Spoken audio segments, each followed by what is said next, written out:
నీటిపారుదల శాఖ మంత్రివర్యులు ఉత్తమ్ కుమార్ రెడ్డి గారు నాతో పాటు ఈ కార్యక్రమంలో అతిథులుగా విచ్చేసిన హైదరాబాద్ ఇన్ఛార్జ్ మినిస్టర్ పొన్నం ప్రభాకర్ గారు, తుమ్మల నాగేశ్వరరావు గారు, మొహమ్మద్ అలీ షబీర్ గారు, మిత్రులు జగ్గారెడ్డి గారు, స్థానిక కార్పొరేటర్ సోదరిమణి విజయారెడ్డి గారు, వేదిక మీద ఉన్న ప్రభుత్వ అధికారులు, finance special chief secretary, irrigation adviser, irrigation department principal secretary, అదేవిధంగా ఇతర అధికారులు, ఈరోజు నూతనంగా నియామక పత్రాలు స్వీకరించబోతున్న యువమిత్రులందరికీ మనస్ఫూర్తిగా అభినందనలు తెలియజేస్తున్నాను.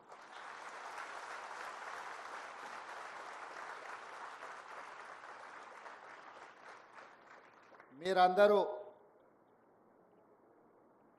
ఉద్యోగాలను సాధించడంలోనే కాదు, దశాబ్దాలుగా తెలంగాణ ప్రజల ఆకాంక్ష అయిన ప్రత్యేక తెలంగాణ రాష్ట్ర సాధనలో కూడా మీ అందరి భాగస్వామ్యం ఉండడం వల్ల తెలంగాణ రాష్ట్రం ఏర్పడి 10 సంవత్సరాలు పూర్తి చేసుకొని 11వ సంవత్సరంలో ఈరోజు మనం కొనసాగుతున్నాం. ముఖ్యంగా మీకందరికీ నేను చెప్పవలసిన అవసరం లేదు.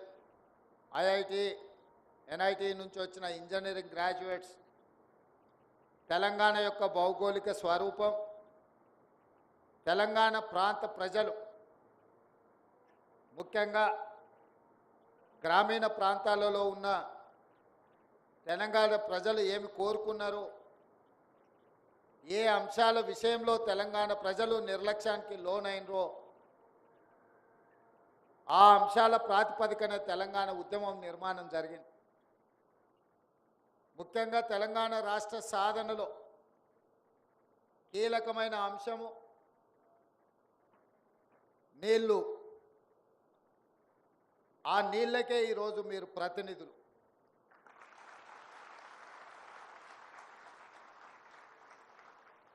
రెండవది నియామకాలు. తెలంగాణ రాష్ట్రం వచ్చినాక 11 సంవత్సరాల వరకు మీకు నియామక పత్రాలు అందలేదు. కానీ ఈరోజు ఉత్తమ్ కుమార్ రెడ్డి గారు ప్రత్యేకమైన శ్రద్ధ తీసుకొని తెలంగాణ పబ్లిక్ సర్వీస్ కమిషన్లో మీ నియామకాలు వాయిదాలు పడుతుంటే ఆ నియామకాలు చేపట్టవలసిందే. ఈ నిరుద్యోగ యువకులు ఉద్యోగ అవకాశాలు తీసుకొని తెలంగాణ పునర్నిర్మాణంలో భాగస్వాములు కావాలి అని వారు ప్రత్యేకమైన శ్రద్ధ తీసుకొని తెలంగాణ నిర్మాణంలో మిమ్మల్ని ఇంజనీర్లుగా, ముఖ్యంగా నీళ్ళు మన సంస్కృతిలో మన జీవన విధానంలో ఒక భాగం. అలాంటి శాఖలో ఈరోజు మీరు ఇంజనీర్లుగా నియామకాలు కావడానికి వారే ప్రత్యేకమైన శ్రద్ధ తీసుకున్నారు. మీరు పెద్ద ఎత్తున వారిని చప్పట్లతో అభినందించండి.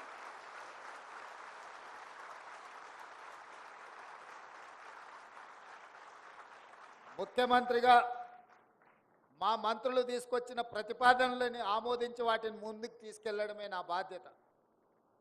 కానీ ప్రక్రియ మొత్తము తీసుకోవాల్సిన నిర్ణయాలు శాఖల మంత్రుల దగ్గరనే జరుగుతాయి. ఈరోజు అత్యంత ప్రతిష్టాత్మకమైన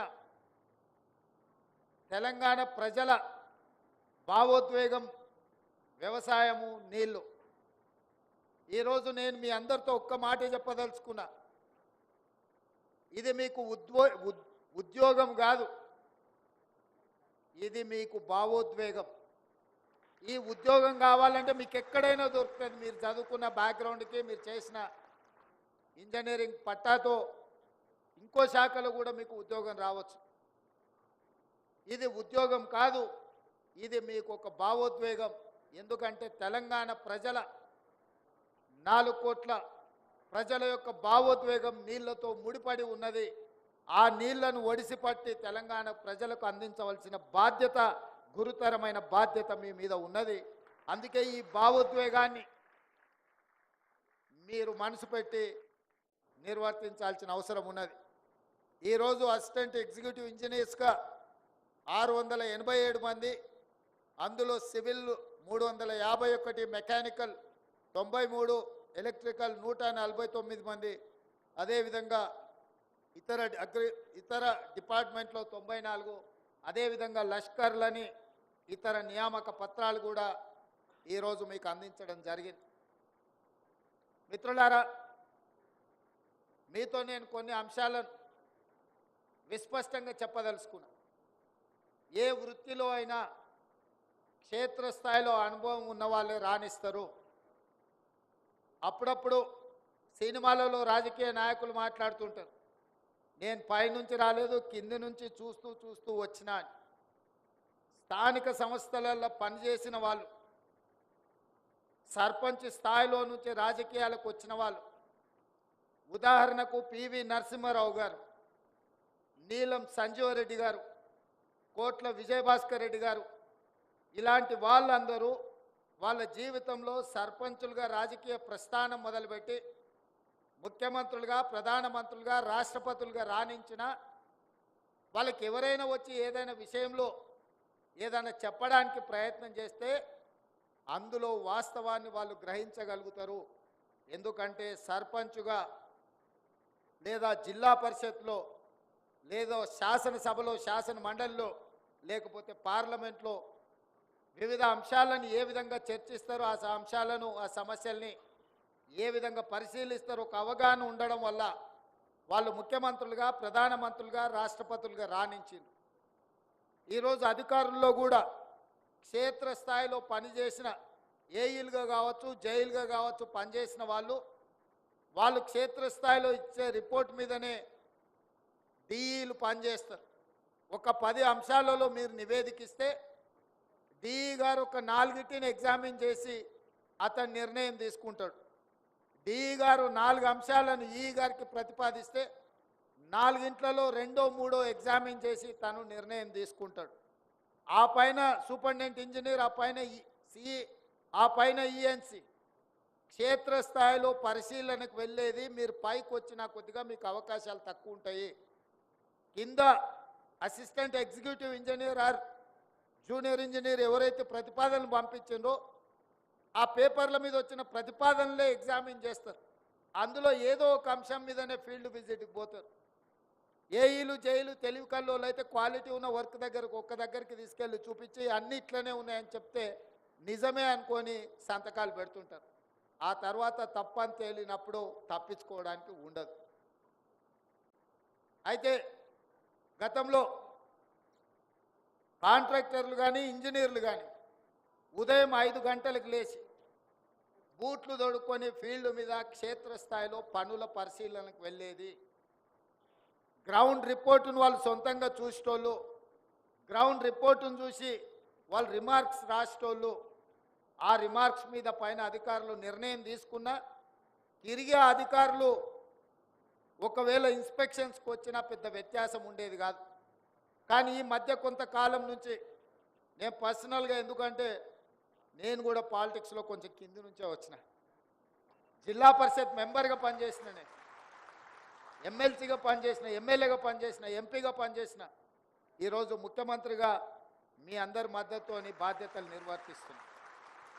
కానీ ఎవరైనా నా దగ్గరకు వచ్చి ఏదైనా విషయం, అది అధికారి కావచ్చు, రాజకీయ నాయకుడు కావచ్చు, ప్రజాప్రతినిధి కావచ్చు, ఏదైనా అంశాలను ప్రస్తావించినప్పుడు నేను అంచనా వేయగలుగుతా వీళ్ళు గ్రౌండ్ రియాలిటీతో ఎంత కనెక్ట్ అయి ఉన్నారు, లేకపోతే వీళ్ళు ఎవరో ఇచ్చిన సమాచారం మీద ఆధారపడి నాకేం చెప్తున్నారని నేను కొంచెం అసెస్ చేసుకోగలుగుతాను.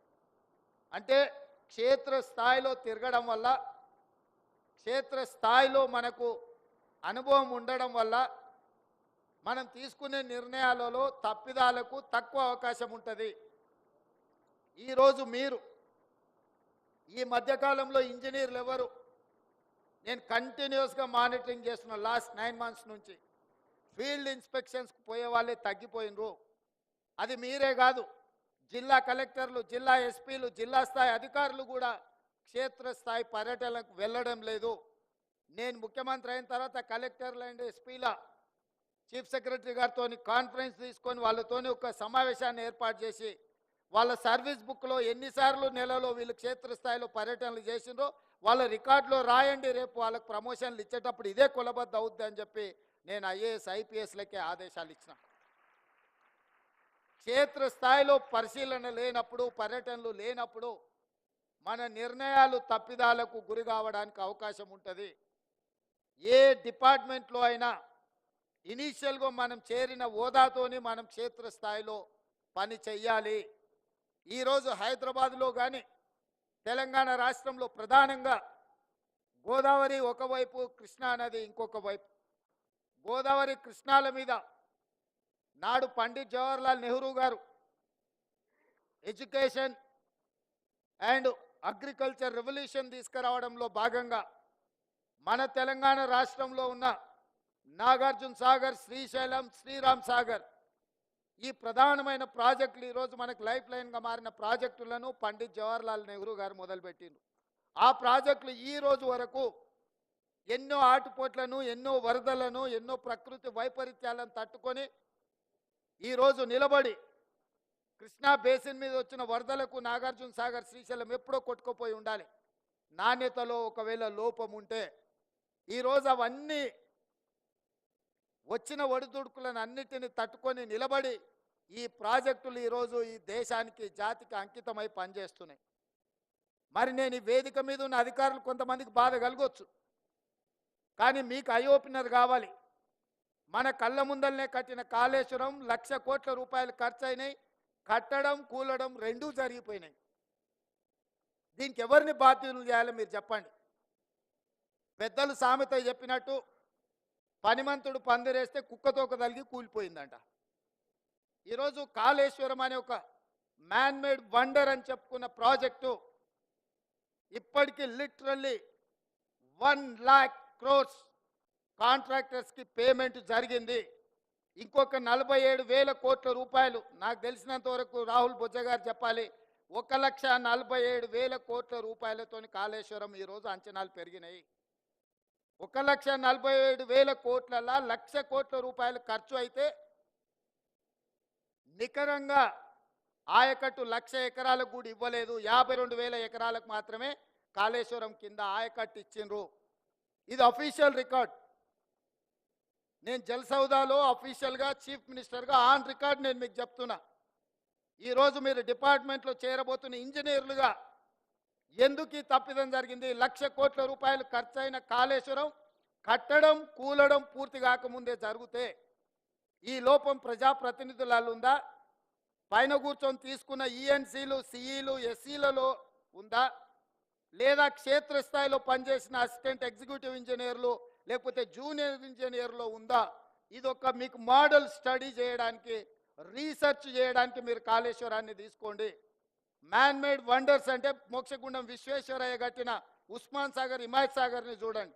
1908 హైదరాబాద్ మీద ఫ్లడ్స్ వచ్చి వేలాది మంది చనిపోయినప్పుడు నిజాం గ్లోబల్ టెండర్ పిలిచి ఇక్కడ ఉన్న ఈ వరదల్ని అరికట్టడానికి, హైదరాబాదు నగరాన్ని రక్షించడానికి ఒక గ్రేట్ భారతరత్న ఇంజనీర్ని అపాయింట్ చేస్తే అతను నిర్మించిన Osman Sagar, Himayat Sagar more than 100 years ఈరోజు ఉండి ఈరోజు హైదరాబాద్ నగరానికి తాగడానికి నీళ్ళు అందిస్తుందంటే మోక్షగుండం విశ్వేశ్వరయ్య మీకు ఆదర్శం కావాలన్నా?